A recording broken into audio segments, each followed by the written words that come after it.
Well, I'm still learning how to introduce people, so I'm going to do that right now. All right. So we got Gina from Hambly Farms, and the reason why she's hitting it today is Norma, good old Norma, was telling me, "Hey, you got to talk to Gina. You got to talk to Gina. You got to promote the Lavender Festival." I'm like, you got it. Like she's the boss. I'm gonna listen to her.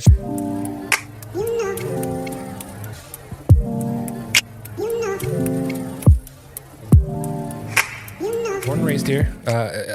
I want to say it was the Slow General Hospital when it was open. Okay. I think. I don't really ask a lot of questions to my mom, like where was I born, what time was I born, what time of day, or was it, because I'm a December 22 baby, so it's like it was cold, obviously. But I was born and raised here, and I was one of those kids where like there's nothing to do, up to 21 or 22 when I moved away to Lemoore, and there was definitely nothing to do in Lemoore. Unless you're in the Air Force, right? It put things in perspective for me. So, when I get back, every time I would visit, it was only an hour, 15, 20 minutes away. Mm-hmm. I would come back and I'll see Paso growing and growing and growing and growing. And I'm like, oh, I'm missing out on this, this journey of Paso, right? So when I was asked to move back, because I managed the Park Cinemas from 2016 to this last December. I'm no longer there. And then before that, I was general staff member here before I moved to Lemoore in 2012 to 2016 as GM over there for that theater. So when they asked me to move back, I was like, yeah, of course, I'm ready. And by the time I got back, everything has been pretty much like the groundwork has been laid down, and now everything's just like snowballing to where it's happening here. Yeah, it has changed a lot. I know Lavender Festival and all that stuff. Like I remember, I feel like it used to be like this small little okay, Lavender Festival's here and then it's gone, But now it's like there's a bigger hype to it that you're just like, you have to go. Like it feels like it's an event you have to go. I think part of that's the trend in people wanting an experience and to get out and not necessarily just go buy stuff, but they want to learn. They want to bring it a little bit closer. Oh, they want to learn. Yeah, let me fix it because I think it's picking up the room too. Oh, no, you're good. I think I just have to tilt it up that way. Okay, it's so much better. Yeah. Got cable everywhere. There we go. Is that better? Yeah. Okay. Yeah. All right. I think it's part of kind of the trend now where people are wanting an experience, not just to go out and go shopping or just to go wine tasting. And that's become an experience in of itself as well. But they're looking for things to do where they are going to be able to learn something, take something in, and possibly take something with them. Yeah. And that's really been a change we've seen in the last couple of years. Mm-hmm. And the word agritourism is like a big buzzword this year. Everybody's kind of looking to get out and figure out and learn where their food's grown or see what it takes to get your food from the farm to the table and experience it and have a better understanding of that. Yeah. And I've definitely seen a big trend in that on our farm. Yeah. Especially with tourism is such a huge, what's it called? Positive outcome. Because, people are hearing about Paso, hearing about Hambly Farms. I think you also were in the lobby of Park Cinemas, right? At some point? I was. Yeah, I remember now because I was like, it was, I think, Taste of Downtown or something. You guys were making yourselves present. Or Elegant Evening. Elegant Evening. There we go. You guys was like, oh, we had the room. Why not? And get you guys downtown a little bit, which is kind of cool. But Paso's been doing such a great job.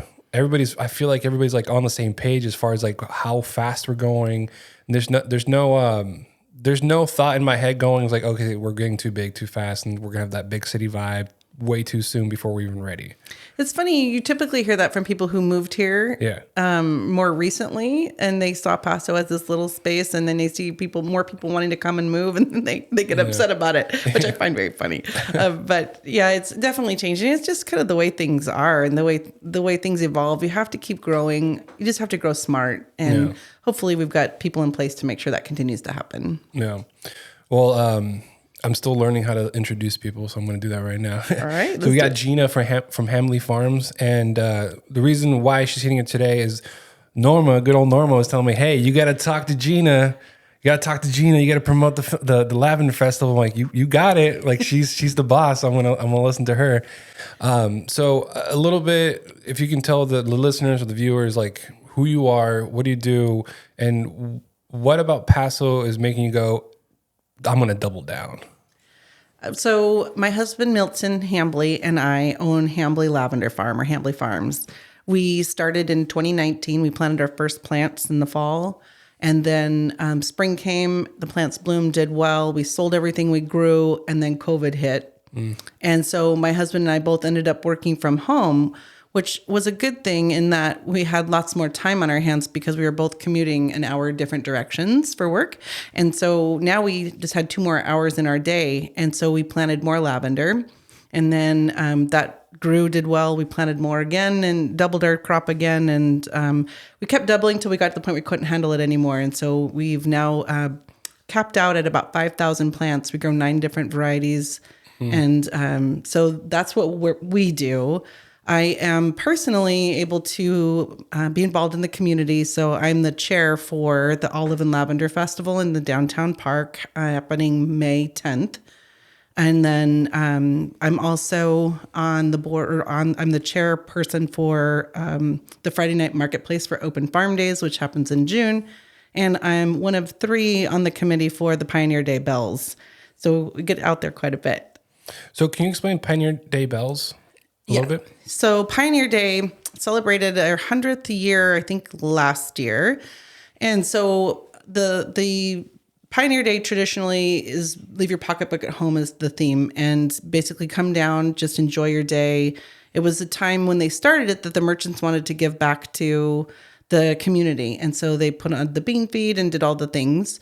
And part of that is choosing a Pioneer Day belle. And so it's girls that are between 17 to 19 years old, typically in their junior year of high school now, going into their senior year. And we're looking for bells. And they have to live and go to school in the Paso Robles, Templeton, San Miguel kind of area. And their family has to have settled here prior to World War II.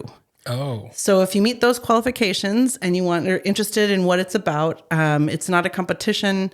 We choose an area of Paso Robles area to highlight, and that becomes the belle, and the rest of the girls become the belle attendants. There's about 5 or 6 events we have until October when the parade is, and you get to wear formal dresses, and you get a tiara and a sash, and so it's like the beauty pageant sort of. It's more like you get to represent the area and your family history. Okay. So more talking about how your family came to this area, what they've done, who you're related to. And that's the most interesting part to me, is learning about all of the families these girls are connected to. And you're like, oh, I recognize a few of those names. And so it's not really a beauty pageant, more in just representing your family and your family history.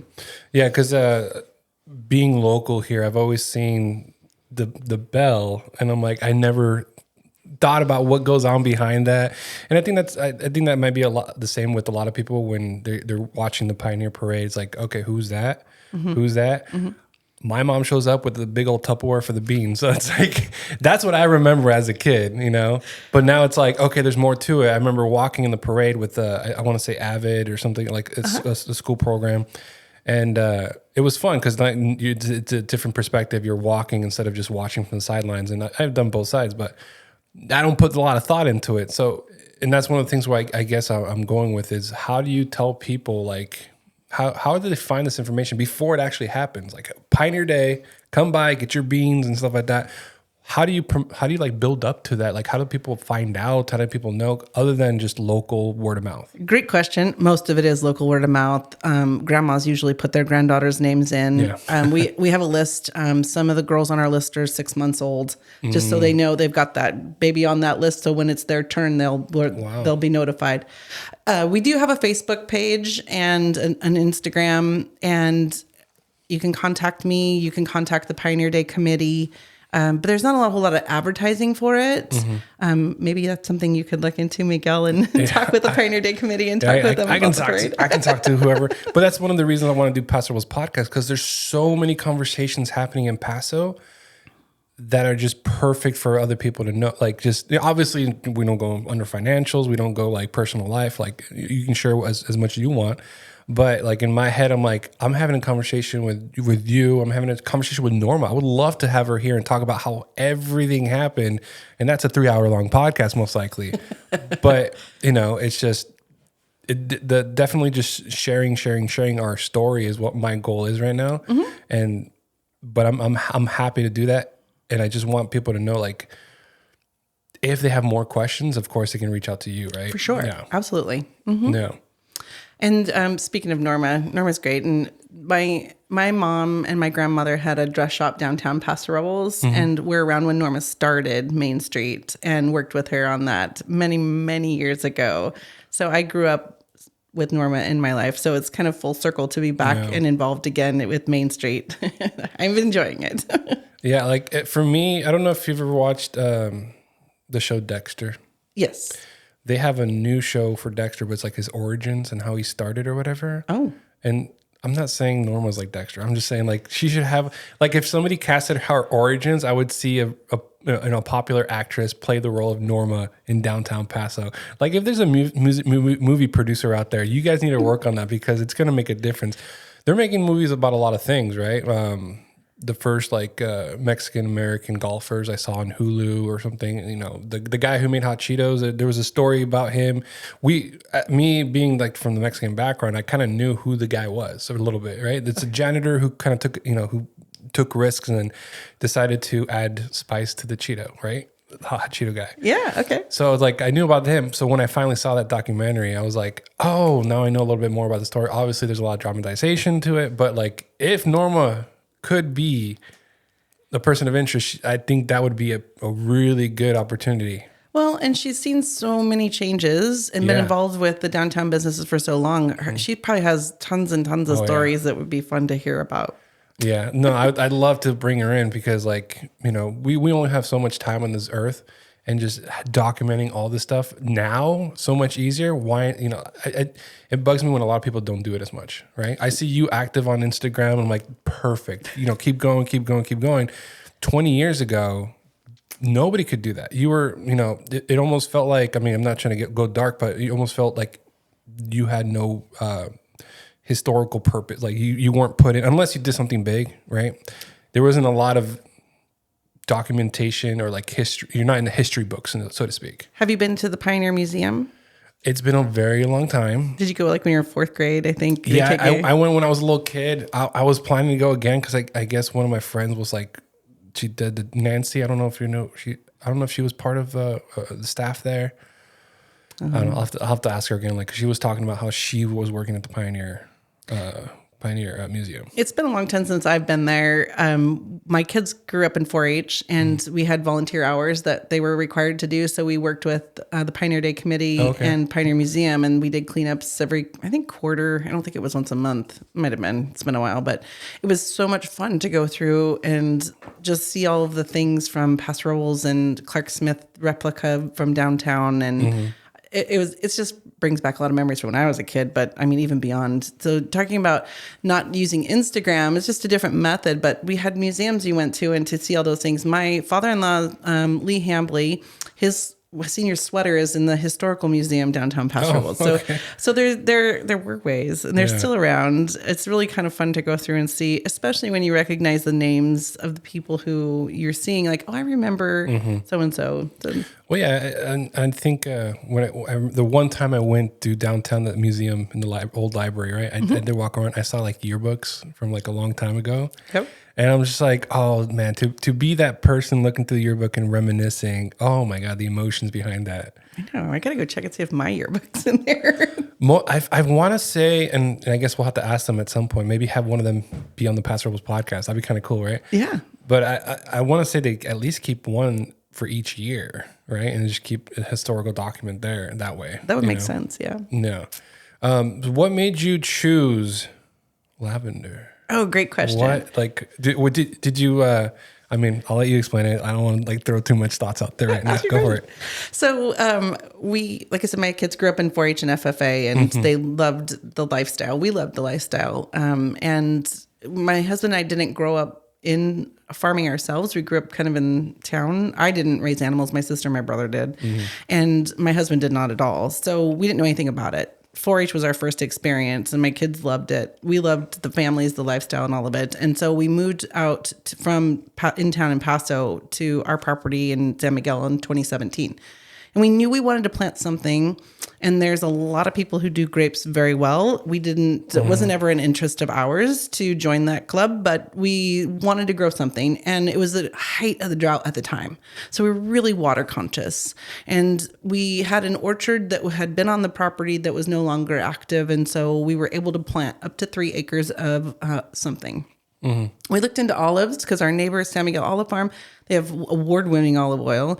And when we looked at how much water the trees take initially, it just wasn't something we were going to be able to manage. And so we brought Melanie from Nature's Touch in Templeton out to the farm for a consult.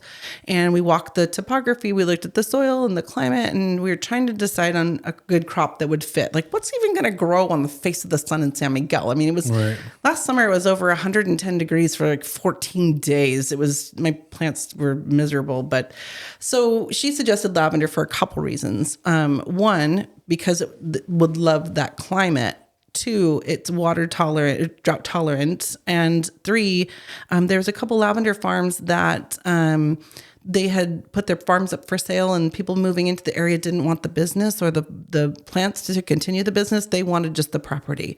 So it kind of left a little bit of a window there for us to kind of step into having that. So we originally just did a lot of artisan markets and created a lot of value-add products with the lavender that we grew. And then we're going into our 3rd season this year. A couple of years ago, we opened the farm to the public.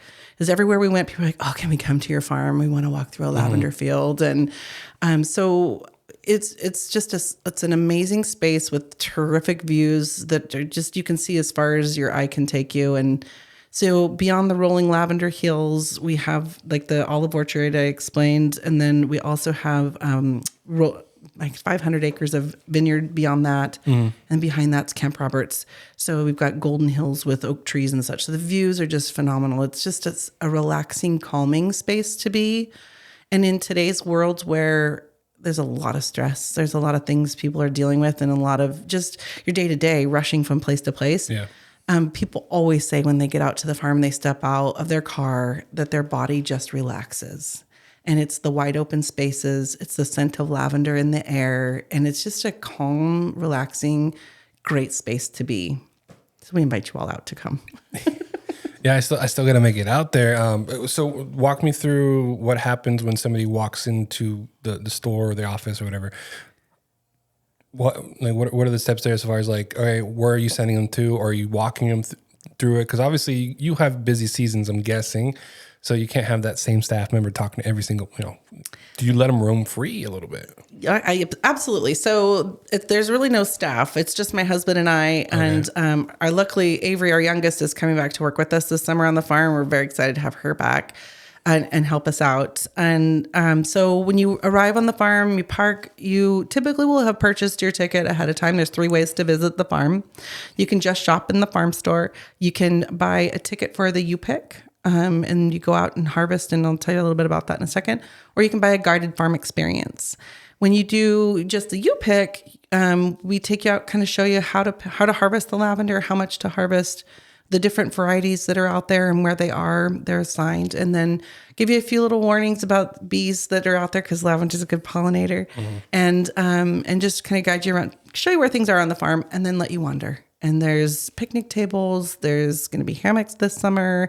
So just, again, that relaxing, calming space. And with your ticket for U-Pick, you can bring a picnic onto the farm and sit and enjoy the space for a while.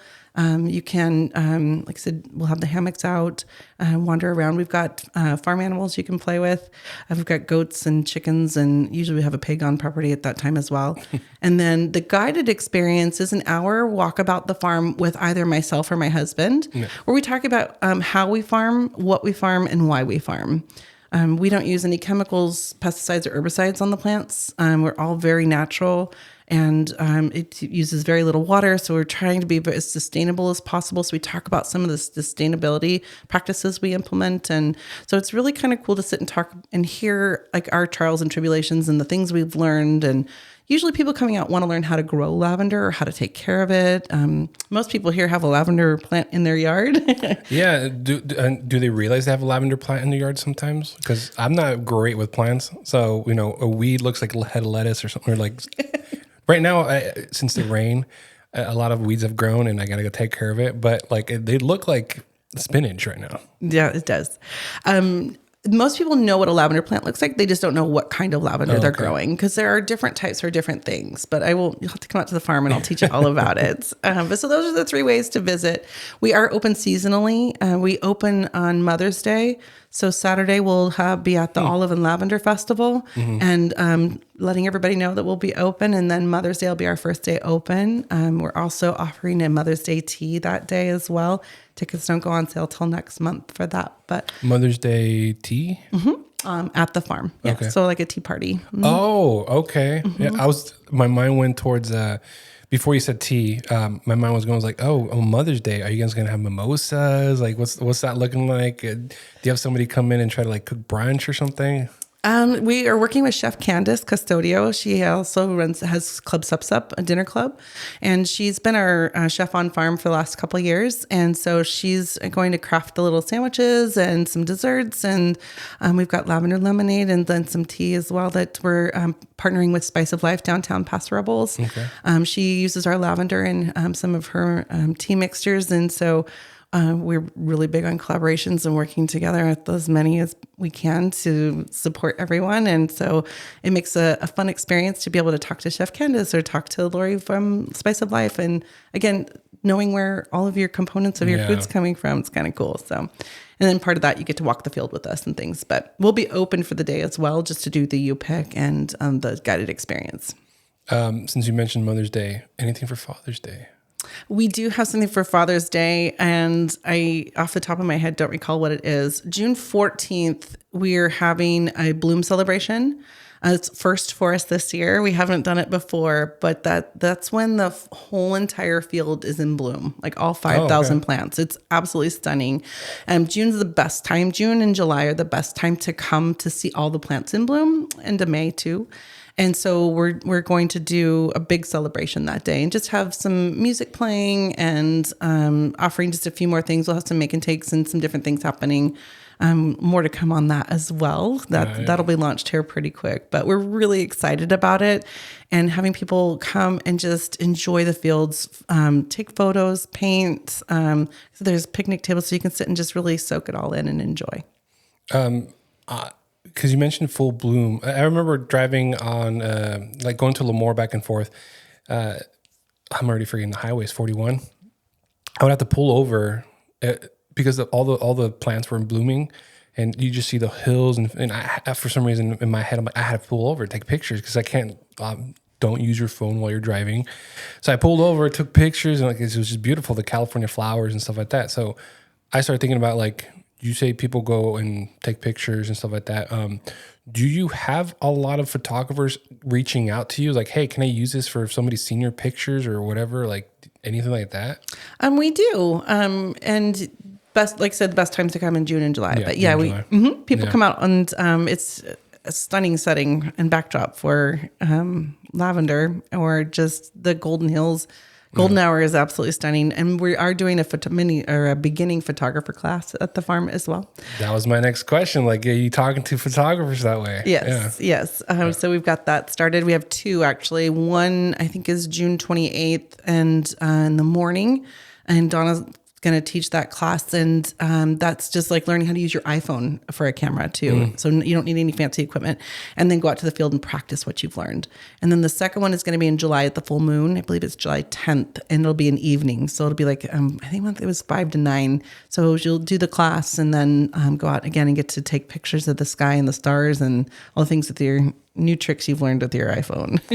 That's really cool, especially with iPhones and how freaking amazing they are with technology now. It's insane. I've been sharing on Facebook a lot of creators are giving you step by step on the exposure, the brightness, the contrast, and literally like every single. And then you end up with this like perfect, really good like I don't know like Kodak moment of a photo, you know. And I'm just like that's kind of cool, and you know because nobody needs a $600-700 camera anymore. Or thousands of dollars a camera, right? No, your $600-700 camera is wrapped up in your phone. Yeah. With talking about phones, you're on social media a lot. Do you find yourself hesitating to post sometimes? So, truth be told, I work with the business bestie, Christina, and she does a lot of my posting for me. And I chime in every now and then with usually things happening on the farm, or you see a picture of me when I'm out working, or my husband's on the tractor. That's me posting. So we're pretty particular about what we put out there. We want to promote peace of mind and calm, because that's what our farm's kind of about.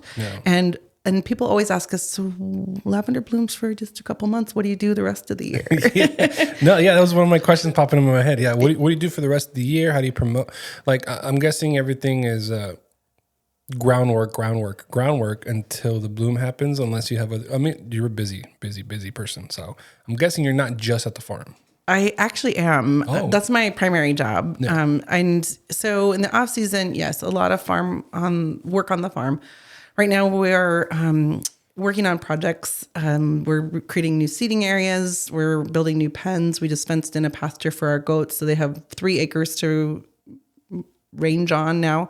So there's always some kind of project that we're working on in addition to the plants. We're replanting. We received a grant through CDFA and USDA where for pollinating plants that we have to get in between now and next year. And so we just started on that. I actually have some plants I just picked up at Nature's Touch in the back of my truck. I'm picking up more later this week. So we'll be planting those. So hopefully we'll have some beautiful blooming flowers this year in addition to the lavender. And we planted a section of wildflowers, kind of like you were talking about seeing out in California Valley and out on 41. So we've got a section of those we've planted or planning to plant. I just ordered those as well. So there's always something to do. So right now I'm focusing on getting our workshops up and running, creating tickets in the webpage and that kind of thing for that, marketing, sales. We have an online store, so I'm always working on that as well. We're making product and keeping up, and then figuring out where else we can get our product into, or where we can expand to, or how can I let everybody know that we're going to be open and you can come see us. Where do you have your product right now? Great question. I just dropped off product to general store right before I got here. I did about 14 errands before I got here. Back my truck's loaded, you saw. So I dropped it off there. Lori at Spice of Life carries some of our product. Reminisce carries some of our product. We have them at Farm Supply and the Alui store in San Luis. That's kind of where we're at here locally. Cambria Nursery has our product as well. And the Stash in Cambria also has our products. So we're getting out there. We're working on it. So if you have any ideas of where would be a good spot, let me know. I guess my question is, where would you want to be? Actually, I forgot. Paso Robles Inn also carries our products in the hotel, and that's kind of a market that we've been looking at. That people are wanting to take something home that's local, that's fresh, that's made on a farm here locally, and they can see the person that made it. If they want to go visit the farm, they can. And so that's something we've been looking at getting into as well. And so I guess hotels and expanding into that's probably where we'll be going next. One of the things that I had Stephanie from Red Scooter on my first episode, and she mentioned something I didn't even think about: Airbnbs. Like, they actually order food from her for their Airbnb guests. Have you reached out to any Airbnbs? Do you know anybody who does Airbnb? Like, because I'm imagining like going to Airbnb and it's a fancy hotel style situation. So, lavender on the bed sheets or something, right? We do have some connections with them, and yes, we do have product that goes into some of the Airbnbs. Paso Robles Inn, for instance, there's a package you can purchase where there's a turn down service, and the lavender is provided for you in the room as part of that. And that's exciting that they've incorporated us in their Born In program. And the Airbnbs as well, they have guests coming in, so they'll put packages together. Some of them buy local goods in a basket to provide to their guests. Most importantly, though, most of them have our rec cards, so that's information about how to come to the farm, or something to do while you're here. Yeah. One of the things I used to be a renter. We're almost a year into our first house. Congratulations! Thank you. And obviously, there's a lot of things to fix in the house, so it's a different kind of headache. But when I was renting, every time I would get to a new apartment, they would obviously leave you like a bottle of wine or something. Obviously they made sure I was 21, but I would imagine with new rental properties being built, is that something that you'd be interested in talking to them about? Like, hey, they're leaving gift baskets here and there. So it's like, realtors. Have you talked to realtors? Because I know they get a lot of gift baskets. I just came from one of the meetings like last week, and it's not even their product. They're buying somebody else's product to give to the client. So I'm guessing that a lot of realtors reach out to you. Yes. We do a lot of gifting. A lot of our products are great for gifting. Yeah. It's the pillow sprays and the lavender sachets. Our lavender goat milk soap is amazing.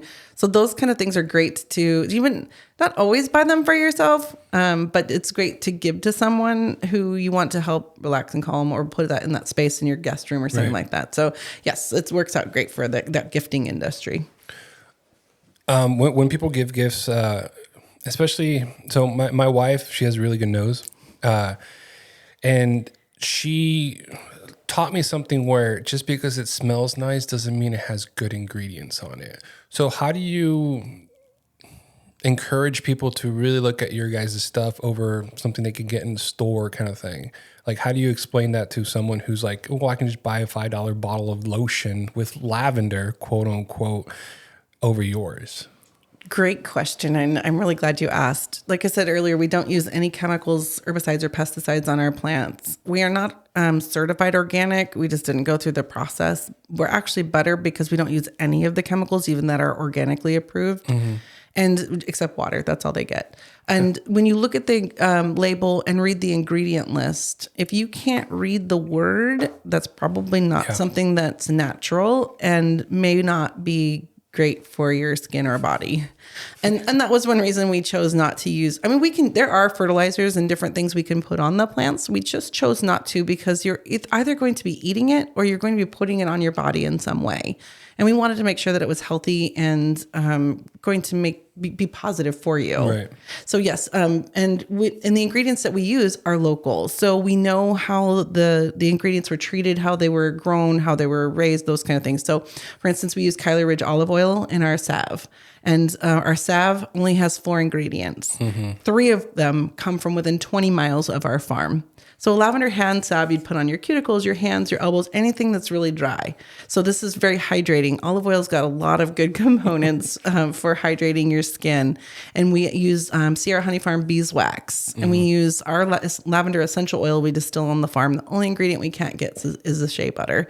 So those 4 ingredients are all that's in it. And 3 of them come from within 20 miles or 25 miles of our farm. So that's kind of an accomplishment. So looking at and knowing where your food comes from and looking at the ingredients is how you're going to determine whether that's going to be a quality product. Because people tell me all the time too, our essential oil is not inexpensive, but that product is, we grow it, we harvest it, we dry it, or we process it, we distill it, and then it gets bottled. It never leaves the farm until it gets to you. So we handle every single component of that part, and we know exactly what's in it. And you can go on Amazon or some other online platform and buy one that's very, very inexpensive. But I will guarantee you, if you have it tested, it's not going to be pure essential oil. So that's kind of an indicator. If you look at somebody's website and you kind of look about what they're about, what their ingredient lists are, and you start kind of diving into those things and just being aware of that, I think you'll find the difference in the quality of your products.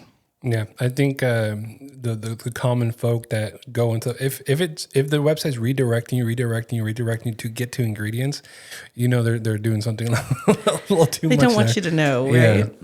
Yeah. So I mean, like I mentioned, my wife has a good nose, so like anything like scented, it's just it throws us off now.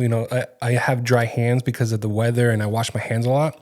So tell me a little bit more about the benefits of lavender and the essential oils that come from that, or that goes into making it. What are, I guess, just to kind of get like a spectrum of things, worst case scenario on how you have seen people use it to be treated? Like somebody's really, really dry hands, like have you seen the before and afters kind of thing? And then best case scenario, smell it, you feel better, Yes. And I think there's one of the reasons we chose lavender too. It's one of the only plants that I can think of off the top of my head that you can use as a bouquet in your house, and it's going to smell good and it's going to be pretty. You can dry it and keep it for years. You can take the same buds and make a sachet and keep it for years. You can put it in and distill it. You can eat it. You can do so many things with it. So it was kind of a good fit because there were so many uses. It wasn't going to be it was going to be shelf stable in any form that we put it in. So there wasn't going to be a lot of waste. The best story I think I have in someone using our products, or at least specifically the salve. I had a woman visit and she wanted to just try it because her grandson had eczema really, really bad. And they tried chemicals, they tried medications, they tried all sorts of, they've been to the dermatologist and tried all kinds of creams and things, and nothing was really working. And she's like, well, I'm just going to try it. She now buys them from me 4 at a time because it worked for him. Yeah. And you know, everybody's body is a little bit different. So I think you guys have to find what works for you. But we hear these stories all the time that it's not really strong scented. It's soft, so it does help with that calming if that's how you want to use it. So we also make like a roller that you can just roll on your wrists or your temples, and that we have another customer who says she has high anxiety, and it works for her to help her kind of ease that, calm down, relax a little bit, just that scent of it. So it's not so much hydrating her skin, which it can work for her too. She's using it for a different purpose. Yeah. The lavender sachets, so you get enough of that bud in your closet, and it's going to keep bugs and spiders and things out of your closet, on top of making your clothes smell good. So there's a lot of uses. The sachet you can put under the seat of your car, so when it's nice and warm in the summertime, your car's going to smell amazing. And then your trip home, there's not going to be a whole lot of road rage because you're really nice and calm. Yeah, it'll be a little bit, yeah. Especially now with, I think rush hour starts here like 3 o'clock now. When I remember it was like 5 to 6. Now it's like 3 to 7. And you're just like, what is going on? Obviously big city vibes coming in. I noticed when I was in Lemoore, when I moved to Lemoore, I never felt like my skin had any kind of issues. I moved back to Paso, and I can literally scratch my skin, and it gets red and like not bubbly, but like irritated and stuff like that. So do you ever see that kind of thing? People moving from big cities in town. Do you ever see anybody like come, hey, I just moved from LA, never had this issue, but I'm here in Paso? Like, I don't. I would imagine it's some sort of something you must be allergic to. Possibly. I just remember my mom one morning, because once I moved back, I was at her place for 30 days. I made sure she understood I'm going to only be there for 30 days. Because I never want to, I love her if I don't want to move back. And I remember one morning I was just scratching my leg, and she goes, stop scratching, you're going to damage your skin or whatever. And then I looked down, it's like very, very much irritated. And I found out it happens when like I'm dealing with dust a lot, or like if I'm carrying boxes, I noticed a line because it's now like it, you know, and it's gone away in 20 minutes. So I'm not like too worried. But in my head, I'm just like, well, okay, so now I'm looking at things like, what can I do for my skin to keep it healthy? Obviously, essential oils is a big one. The type of shampoo you use is a big one. The type of food you eat is a big one, because your skin is the last thing to get the nutrients. So if it reaches that, you're doing something good. Exactly. Yeah. And I was thinking that too, in looking at what you're eating and where your food's coming from. You know, well, making good choices, I guess, in that department. And the lavender essential oil has a lot of, it's antibacterial, it's antimicrobial, it's got a lot of anti-inflammatory properties. Okay. Yeah. If you ever burn yourself, like I grabbed a pot out of the stove, it was hot, and I burned the 3 fingers, and I was putting ice on it, and it was still just kind of starting to blister. I could feel it. And I was like, I'm going to try essential oil, because I had heard it helps. Yeah. I put essential oil in that. It took the burn away, the sting away, and it never blistered. It went away. I was in shock. And so what I love, though, is instead of hearing it from me, is when other people tell us the same thing. So for example, like our hydrosols and the salve, if you put that on a bug bite that's itchy, it helps take that itch away. And that's a combination of things, at least with the salve. I think you've got the beeswax, you've got the olive oil, and the essential oil all in there working together to help heal that skin. One of the things, and I don't know why my brain works this way, I think about natural selection a little bit. Obviously, there's berries that are poisonous and berries that are not.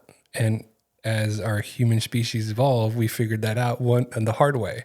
How do you know the history of lavender? How it became about? I'm guessing it has way of a historical, documentation. But like I wonder about those things. Like, what do you know about lavender that goes, oh, the Romans used to use it for this reason, or how did it become about? That's what I was just going to share with you. So we did research on that because we do the on the guided walkabout, we talk about the history, a little bit of the history of it. Yeah. The Romans used it in their baths, and they used it in their laundry. They would put it in your doorstep. Back in the Roman times when, people didn't take baths a lot. They didn't have clean spaces that they lived in. So they'd step on it and it would just smell good. So it'd help a musty place smell better. The Egyptians used it when they wrapped mummies and to help with the scent. And so, thousands of years they've been using it. Yeah. And it just, I think the more and more we learn about it and it's shared and people learn about it, the more they incorporate it into their lives. And I've noticed it's been really popular the last few years, which has been great. 2024 was deemed by, I think it was Newsweek, that it was the food of the year. And so you saw it in cocktails. You saw it in your scones. I mean, when Starbucks came out with the lavender latte, you knew you were onto something there. Yeah. So it was everywhere. And it's kind of continuing. And I think as people learned what worked for them in terms of calming, relaxing, we have a pillow spray you can spray on your pillow before you go to sleep that just kind of helps people sleep. That's kind of one of the big issues we hear a lot that people talk about. And we call it sleep training, kind of like you do with children. Yeah. You kind of spray your pillow before you go to sleep and then go do your routine and come back. And it almost tells your brain, okay, it's time to sleep now. Yeah. And when you're traveling, it kind of works the same way. I don't know about you, but when I travel and I stay in a hotel, the first night I never sleep well. It's just in a different space and your brain kind of knows that. And so when you spray that pillow spray, it's that scent it recognizes and it just kind of helps you relax and sleep well. At least it does for me. And we've had people tell us that as well. Again, my brain goes in a weird space. Like when you're training your brain of smells because it's sleeping time. And then I thought back to when you said put it under your seat in the car. Like, do you ever see anybody like every time I drive, I feel like I'm getting sleepy? Like, I know I haven't really. It's more of a calming scent, I think, depending on how you want to use it. Right? I maybe not use it for both. you gotta select which one you want. I think either way should be fine. Kind of like how listening to podcasts and stuff like that. I have to re-listen in 20 times because I put one in, I put Joe Rogan in, just the talking in the background, I'm out in like a minute. But when I'm like just laying there, thoughts taking over my brain, I was like, I'm there for another hour just laying there kind of thing. So it's the distraction or the calming part of it. Yeah. And then driving, I listen to podcasts. It's fine. I feel better. I feel like the road, the half-hour drive was a lot shorter that way because you're listening to something or even having a conversation with like my wife on the way to Costco last night. The drive is a lot shorter. But when you're driving by yourself, nothing playing or no radio, you're just like, oh my God, it takes forever to get there. Yeah. I guess that's one of the things that you can think about is like Uber drivers. Oh, yeah. Putting it under their seat, like offering it to them, like, hey, do you guys want, because there's a lot of people trying to relax when they're visiting. That's true. That's a great idea. I'll have to reach out to some Uber drivers I know and see if they want to try that. Just start tagging hashtag Uber Paso or something. I don't know. Because, especially during the fair, Uber's such a big thing. Everybody's, either happy, really, really happy they did it, or really, really, really, really sad because they just spent a whole bunch of money on their kids to play the games.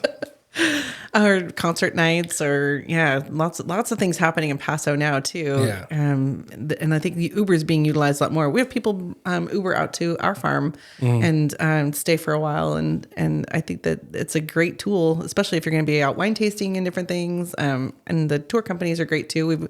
We're working with a couple of them as well to add us to their list as a stop if they want on the itinerary for visiting. So yeah. It's been great. People come for wine tasting, and we're finding now there's a lot more people who are sober friendly or looking for family friendly spaces. And we are both of those, so it kind of gives you a little break when you're wine tasting to come and spend an hour, or after you've been wine tasting all day, come and sit and enjoy the sunset or the afternoon and the space and the views, and just kind of relax to end your day before dinner and such. Yeah, with your property being so beautiful when it's full bloom, Obviously, that's when the bees start coming out again. What months do you know for sure? Like bees are going to be out, butterflies, and all the pollinators, right? What year would you say like okay, or what time would you be like, all right, don't come out because this is happening, or come out because this is happening? Like, what are the months? Like, can you walk me through the entire year? Obviously, you're not open right now until you are. Yes. Well, we are open by appointment. So if somebody was in town and wanted to come out, you could just set that up ahead of time, and I would be glad to welcome you if I'm going to be there. We just don't have regular hours at the moment. So that's a great question. The bees come out when the temperature's right. Mm-hmm. So it's year round. It depends. So right now, when it's 65, 70 degrees, they're out looking for food. Yeah. And so they're going to be out when when it's temperature related. The butterflies and different things, we haven't had a whole lot of pollinators on the farm other than the lavender. And we saw a lot of bumblebees last year, great big bumblebees, the black ones. Yeah. And those are not your honeybees. We have 3 hives on our farm, so we have a lot of bees out. And we had 120 pounds of honey we got last year.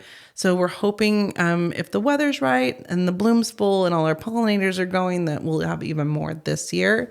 And then if it's over, and I could be wrong on this, and it's like 90, 95 degrees, then they go back home and they're like, we're done working for the day. It's too hot, which I completely understand. So it's mostly temperature related. But on the lavender, they're after the flower. They're after that pollen and the nectar and things, and they're not looking, they don't want you. No. We have friendly bees at our farm. That's good. We only let those kind come. So they when we show people like how to, you just kind of brush your hand over the top of the plant if you see the bees around or you hear them, and the bees fly away. They go find another plant where they just want to be left alone. Oh, there's somebody here. I got to go somewhere else. Yeah, exactly. You know, it's funny because I don't know why, but I don't like anything flying around me. So if I see a bee, I'm like, oh, I'm definitely walking 10 feet that way.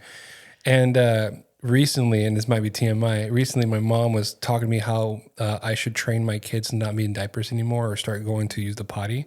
He's like, oh yeah, when you were a kid, I put a fly in your diaper to scare you from using them again. Oh, well, that explains a lot there, doesn't it? Well, that explains so much, mother. And it was crazy because then I had to break it to her. It's like, you do realize I don't like anything flying around my head at all. It could be a fly. It can be a fruit fly. I freak out. And now it's like that. It makes so much sense. I'm wondering, did it work? I don't know, because I have other stories I will share one day where it's not pretty with the whole training to use a toilet. But speaking of toilets, this conversation took a turn. Yeah, I know. I'm trying to reel it back in. One of the thoughts that started going through my head, since you have a fairly decent sized property, camping, trailers, have you thought of any visitors able to use the property to be on the property? I know you'll need like somebody to stay or keep an eye on them, but because I know some people have properties and they'll build a couple like little small units for people to like Airbnb out of it because they want to be in nature but not be in nature at the same time, driving distance away from the store kind of thing. Have you thought about any of that, or have you had anybody reach out to like, hey, can I park my RV here and do this? We used to do harvest hosts, and so people could come and stay overnight on the property. Mm-hmm. But the county didn't like that program or hip camp either, and so I don't know where it ended up going, but we just decided to shut that down. Yeah.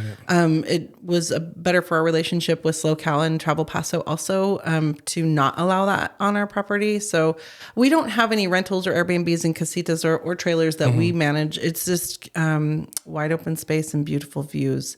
It's a great idea, something in the future. And we've talked about having more permanent buildings and permanent structures for that type of not necessarily camping, but just staying on the farm. But we haven't really moved too far into that. Mostly just being open seasonally, allowing people to come and enjoy the space, and then bye. Yeah. Thank you for visiting. Yeah. Is there such a thing as too much lavender smell? With lavender, we found it's a love-hate. Either people absolutely love it and they want to roll around in it and sleep in the middle of the fields, or they come up sometimes to our booth and they'll tell us how they just really don't like lavender. And I'm like, well, thanks for sharing. This is probably not the best place for you then.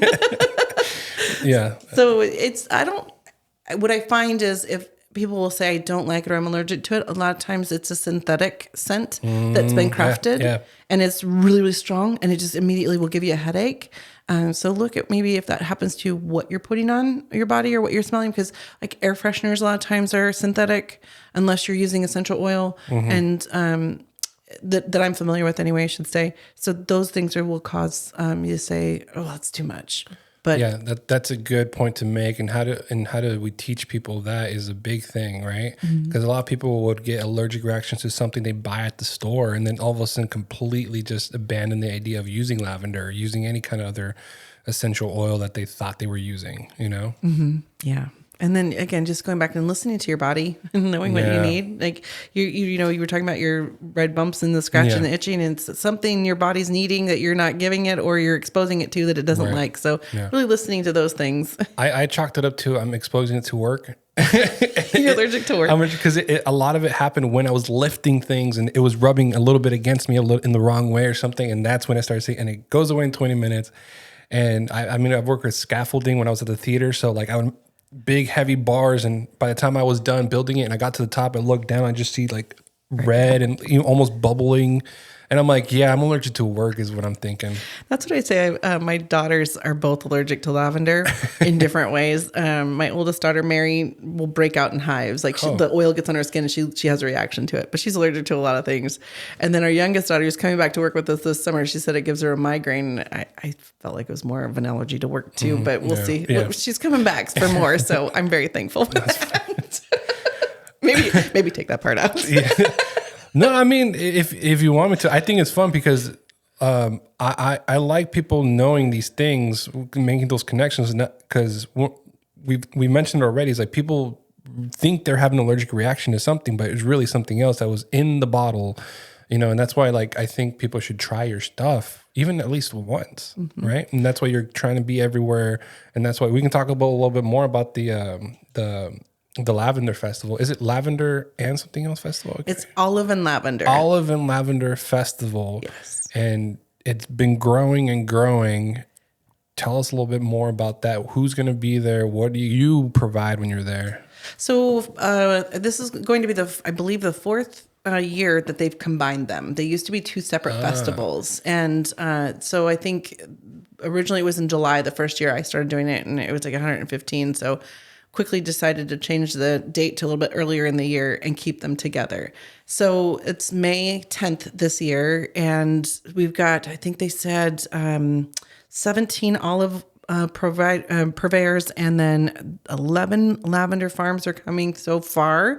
We're still early in looking for vendors to fill spaces, but it's not just lavender and olives. So you've got people, it just has to be handmade or made by you. It's not something you can buy and then resell. And so you're looking at a lot of artisans, a lot of authentic people here who are crafters that are selling what they've made. Yeah.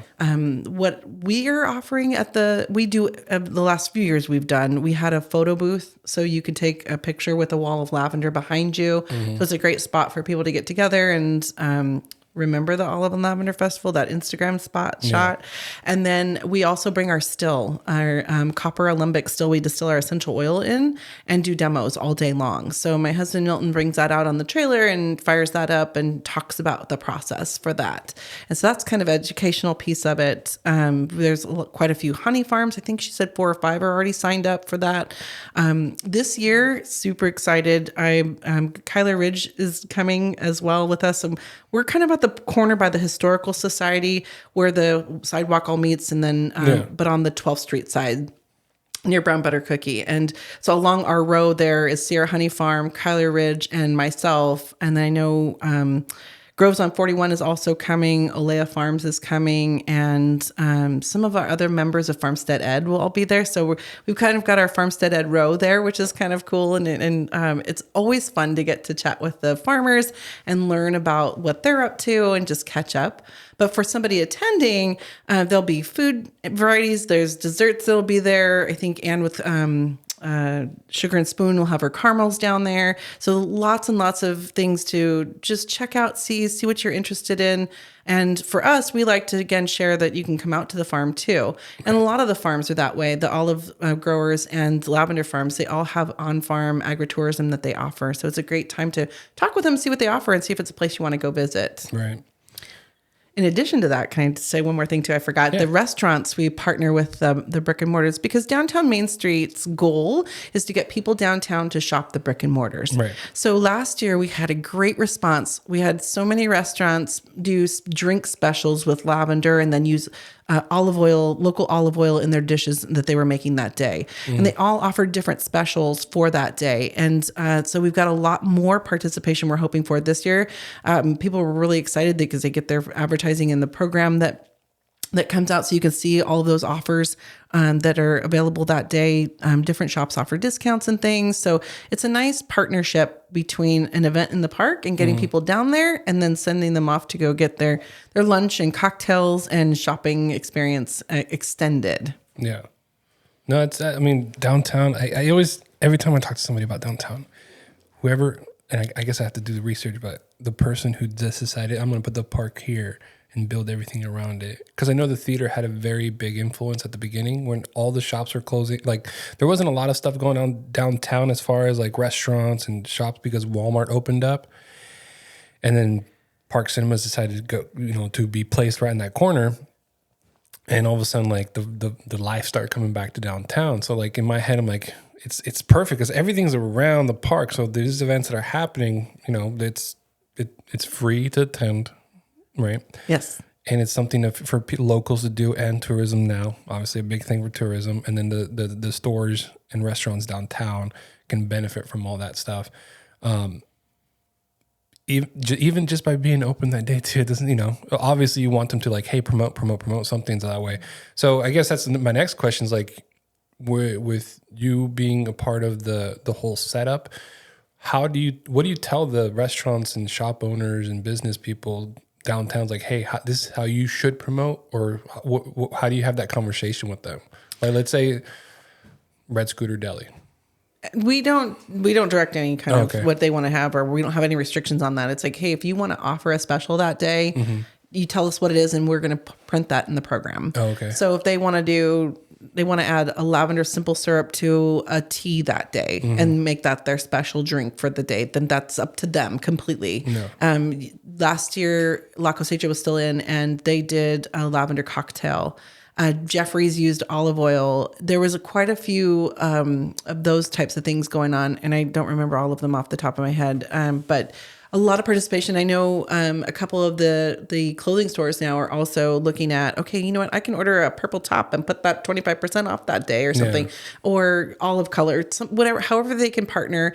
Jade allowed us to put a display in her window advertising for the event the week before. The chamber usually does that as well. And since they moved, I don't know what the availability is for that, but Andrea's always great about allowing us to take over her window for all the events that we do. I call her often. But we just try to get them involved in participating because, again, that's what downtown's for. To not just bring people to the park. It's to bring them into the downtown area to experience all of it. Yeah. And we've got people coming from Santa Rita Hills. Lavender is coming from, they're down in Los Osos. No, not Los Osos, in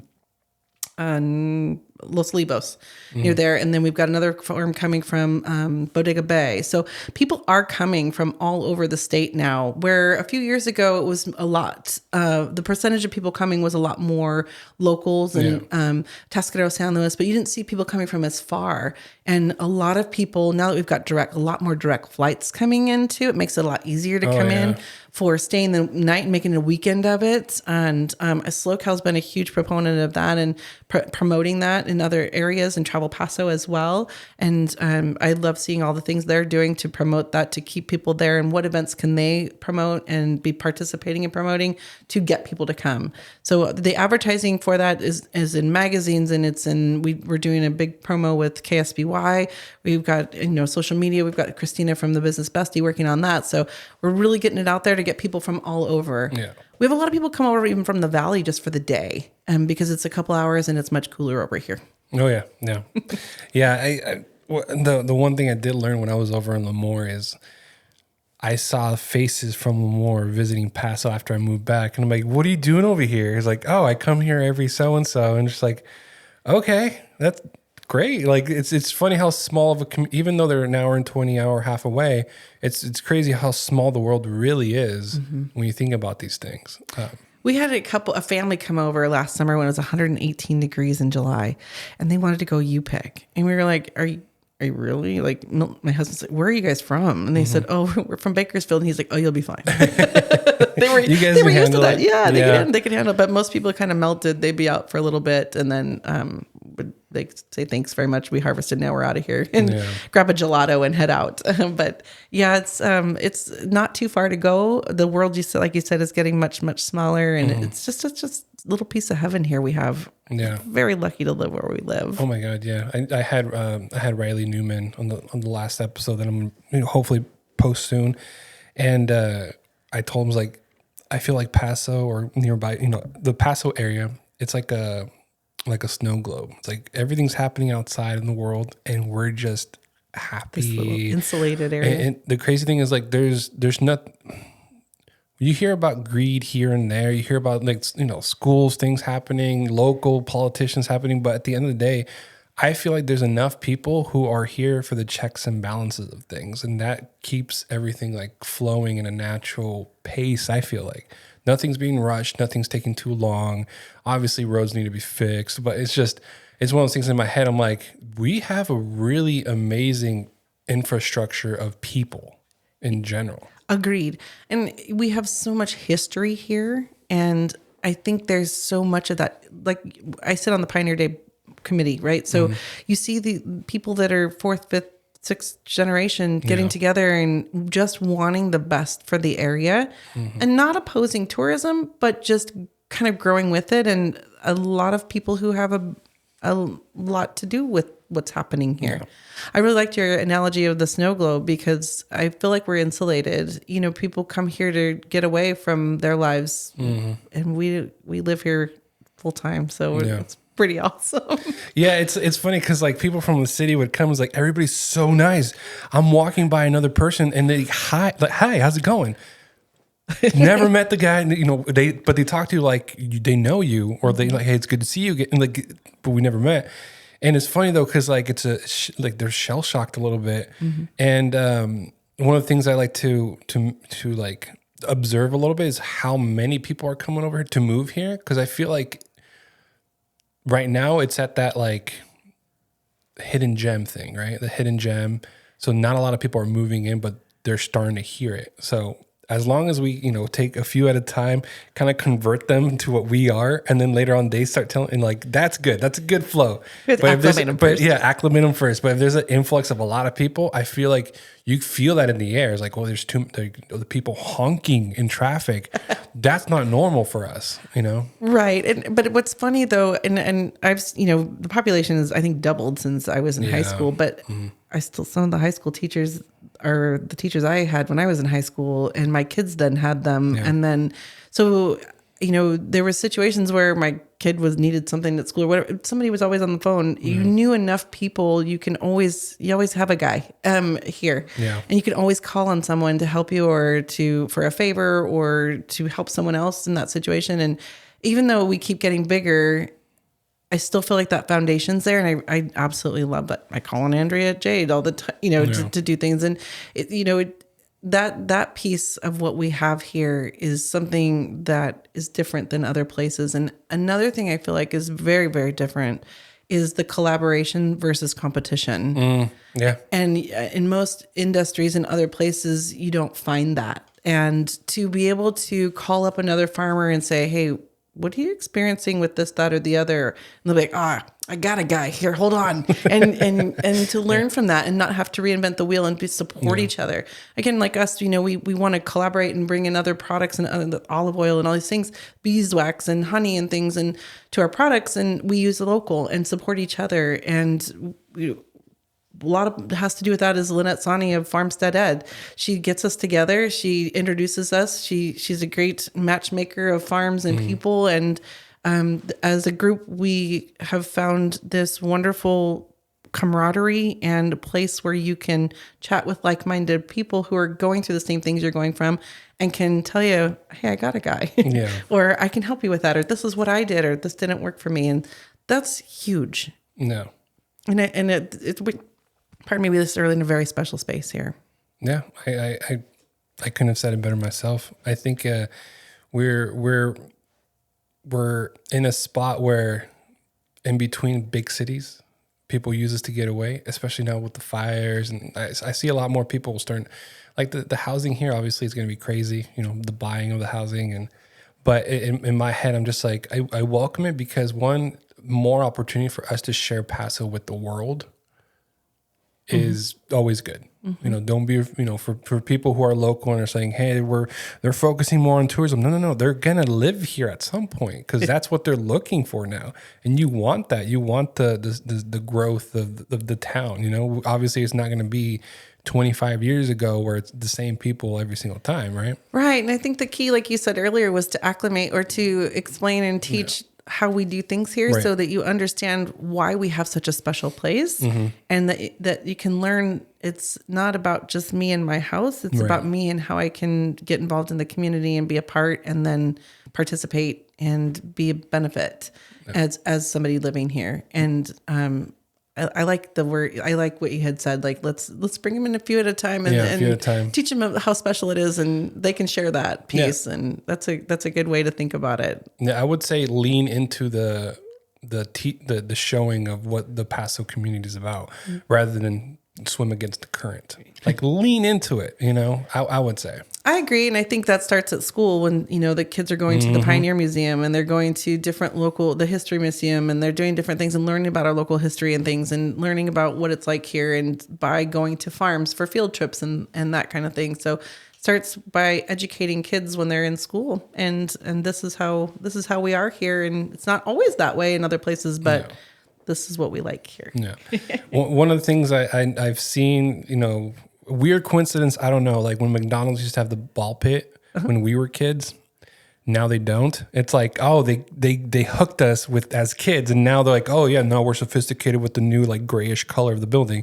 Same thing with Trix cereal.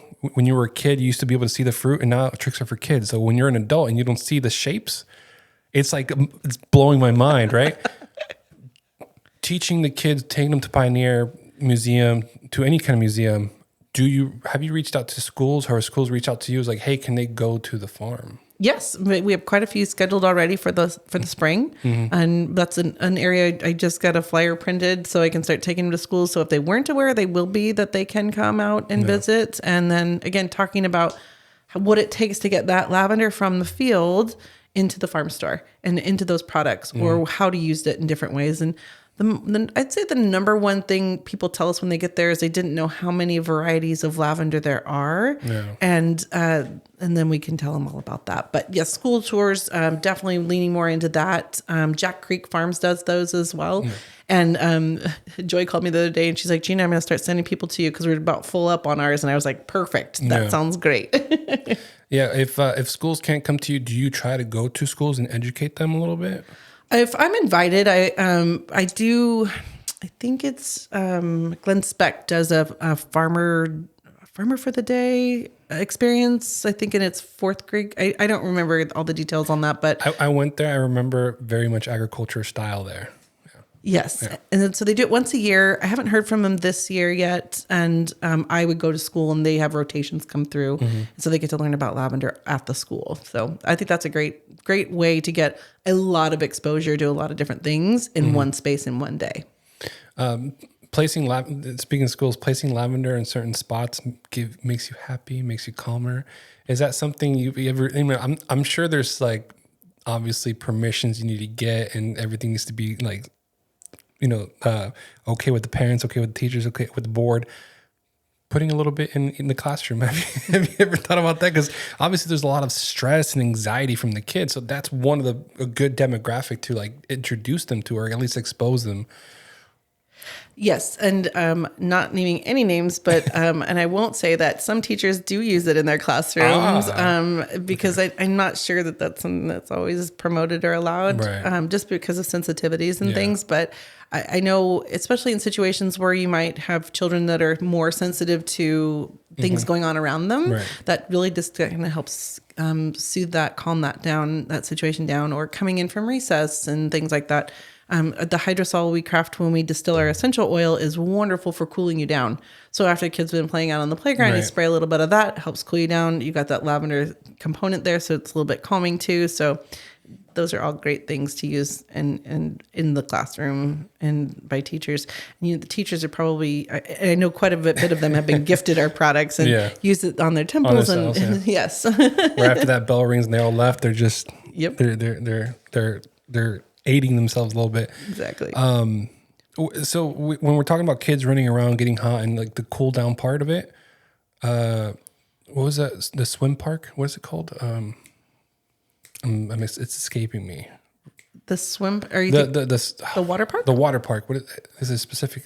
Oh my God, I'm blanking on the name right now. I am too, Nelly. Maybe put me on the spot. God. Anyway, I would say like the ravine. The ravine water park. Sorry about that. The ravine water park. That could be something that you can expose yourself to because I mean everybody's hot. The parents are like, get out of there, you know.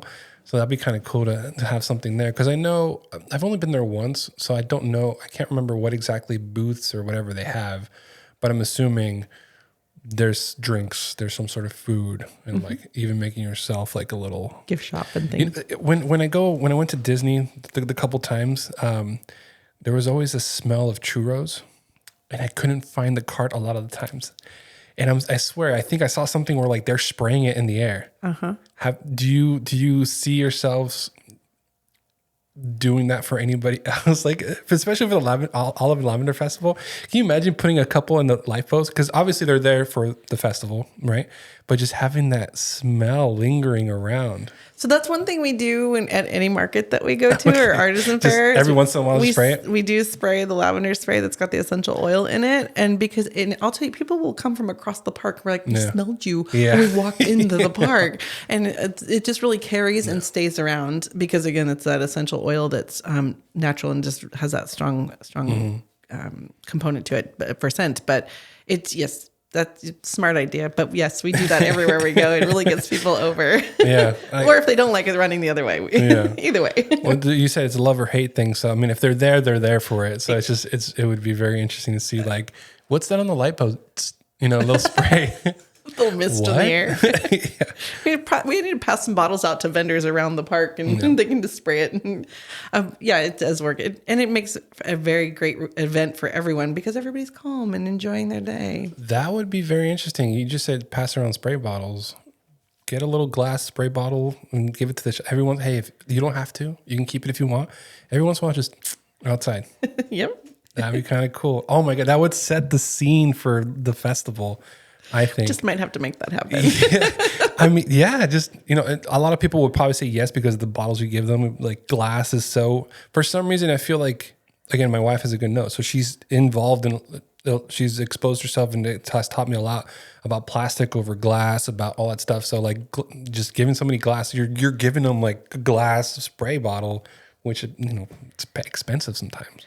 We do use glass in all of our products or recyclable materials for sprays. The sun will have an effect on the product in the bottle, so we keep that in mind. And we just feel like, again, from a recyclable, reusable perspective, that's the best product for us. I just met a company last weekend at a conference I was at that looking at compostable containment systems and packaging.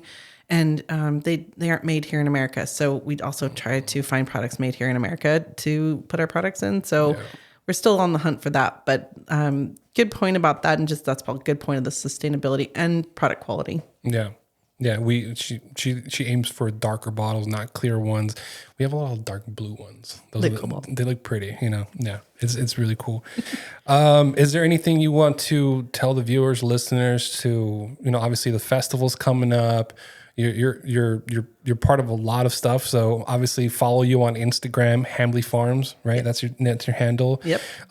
Is there anybody else that you think they should follow just because of not the, to have exposure, but just because it's in Paso, this is where you need to go if you're visiting. This is where you need to go if you haven't gone in your local. Because, growing up here, there's a lot of stuff that goes on downtown that like I wasn't a part of, or I didn't participate as much until I got older. Because a lot of people, they don't want to deal with their kids running around like crazy. So what other things do you may or may not be a part of that for sure Paso Robles people and visitors would benefit from? So I definitely follow Travel Paso's website and Instagram page because they're on top of all the things happening in Paso and our surrounding areas and outside of Paso. Another site I like to use and refer people to is Enjoy Slow. Michelle Barrera is great about traveling all over the county and things to do, places to go, restaurants to eat at, and she's a great gal on top of it.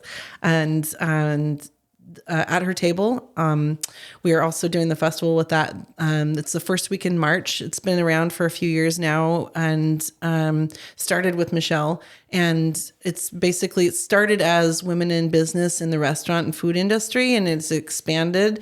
And so now it's just kind of celebrating women in Women's History Month in March. And so the first week is a whole lineup of events happening, and they end it on Sunday the 9th with the festival in the downtown. It's in Atascadero, not so much Paso, but we can still help them out too. You can still drive 10 minutes down the road. The other place I would say is Farmstead Ed. I kind of mentioned that earlier. They also have a website with a list of farms that you can visit and events happening. They do the big one that is Open Farm Days in June.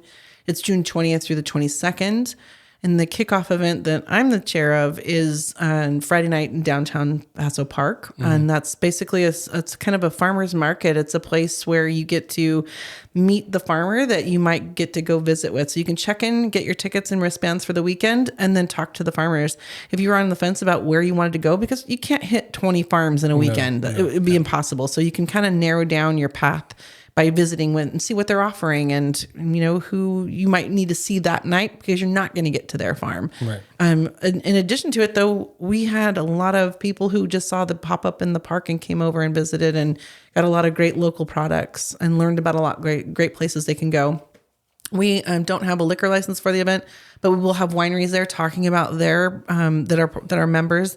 They're going to talk about what they have going on at their farm and getting people out there. But lots happening. We usually have a roping dummy and some cornhole and nice things to do in the park. And I think we have some food vendors coming too, just like cookies and caramels and different things like that. So that's a fun event. The whole weekend, though, 20 different farms are going to open up their gates that may or may not be open normally during that time or ever for the public to see. So you can plan your path, go out and see what they've got going on. For us, we're going to be doing tours that weekend. You can come out and we'll have segregated times that you can come and hit a tour. We'll have lunch specials. Chef Candace is doing some lunches for us. Melanie from Nature's Touch is going to do a Know Your Soils class. So keep an eye out for tickets for that. That'll be an add-on on Sunday. So you bring a bag of your dirt from your backyard if you want to learn about why your tomatoes aren't growing or whatnot. And she'll help you learn about that. And a couple-hour class in the morning on Sunday. And so that's kind of one of the other places I think you can find if you were looking for an experience, you want to get out into the farms and kind of learn a little bit about, again, where your food's coming from.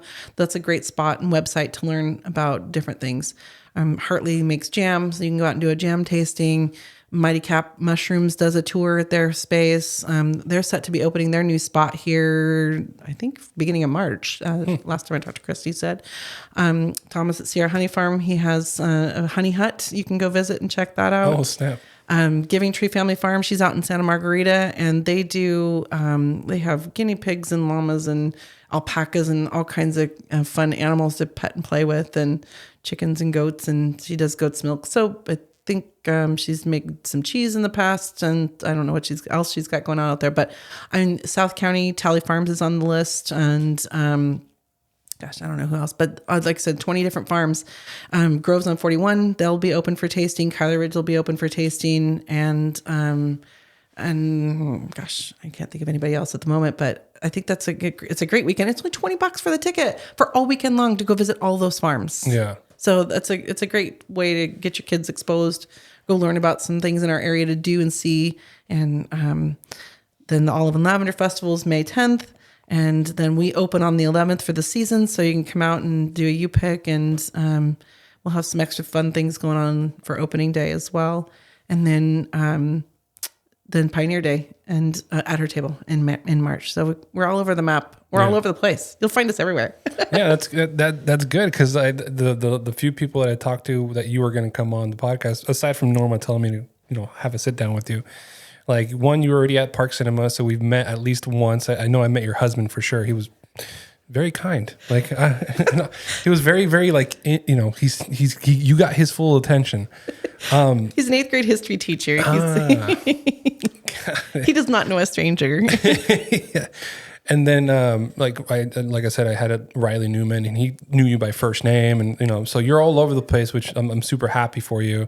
And that's just one of the things where, like, I always recommend other businesses get to know people, get yourself out there, don't stay in your bubble, get out there, and I think one of the ways to do that is, even if you're not used to going to the festival, go to it just to meet you guys, right? It doesn't have to just be to experience it, but to actually meet one-on-one, because how many times are you going to be at a booth, right? Yep. Unless you go to the farm. Yes, exactly. We aren't doing too many markets this year. We will be at Art in the Park, which is happening in the beginning of April, and we'll be at Speckled Hens, which is the end of April. So those are before we open. And we're going to be starting in April at Farmers Market downtown Paso on Saturdays. So that's exciting too. I forgot to mention that one. I don't know if you've been down there lately, but oh my gosh, there's such a great lineup of vendors. I know there for a while, a few years ago, there wasn't a whole lot going on down there, but boy, has it turned around, and they've just done a great job getting some quality, good vendors. Chris, again, with Mighty Caps down there, a lot of great fruits and vegetables. And then they've also got a craft den. So there's some little trinkets and things you can take home. But that's great for people visiting and locals as well. Yeah. Get to know your local vendors, get to know just anything local, business wise, talk to other people who are visiting, like what do they think and stuff like that. So I think sharing all of this stories, it's amazing. And it kind of pumps you up for like the following year as you see it growing, you document, because I do remember downtown Farmers Market being really small. And I think the only time I went there is when a buddy of mine, his family had the tamales there. And I don't know if I haven't gone in a long time because I haven't talked to him in a while, but I would go for the cheese and jalapeno tamales that they had. And now I don't know. I don't think they're there. Maybe somebody else is. I can't remember who else has the food there. There's somebody down there that does and has tamales and salsas and different things.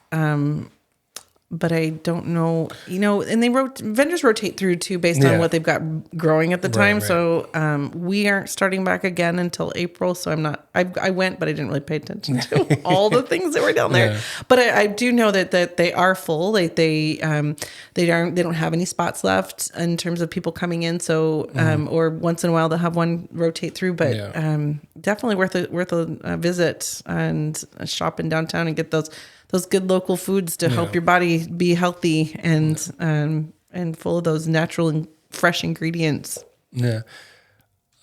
We've talked about the body before we end the show. Is there anything for the mind and the soul that you can tell the audience? Like, what's your mantra? What's philosophy in life? What keeps you saying Paso is the place to be? Not just for the location and stuff like that, but like as an individual person in general. Like for me, providing value, right?